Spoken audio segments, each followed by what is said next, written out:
Welcome to Sew Very Easy. My name is Laura, and today it is question and answer time where I get to ask you a question and you can answer it in the comments below, but at the same time you get to ask me a question and I'm going to answer it.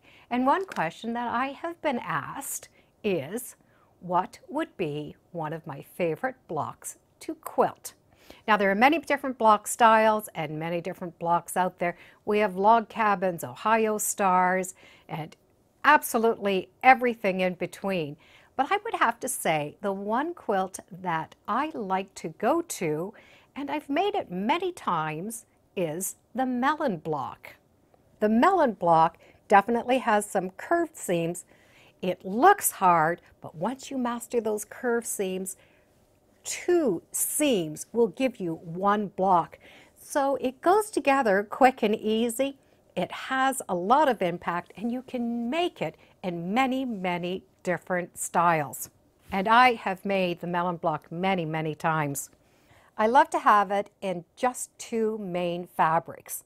Put a little bit of a kicker fabric, and I like to change the borders so that I also have the light and the dark. I also like to take and add on those little corner triangles. It's just adding one more seam, but it adds a lot of dimension. Here again, I have two color families, more of the black and white. And my border has those two different fabrics and that white. Now you can have a lot of fun with that block. I've also made it in some really bright, fun fabrics.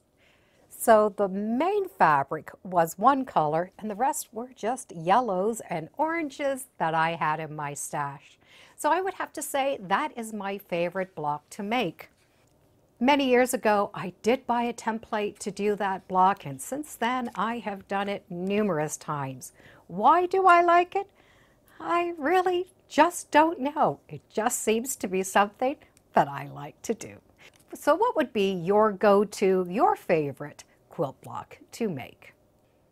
Thank you for joining me today on Sew Very Easy. Feel free to subscribe. I'm on Facebook, Instagram, and I do have a newsletter. It's all free under Sew Very Easy.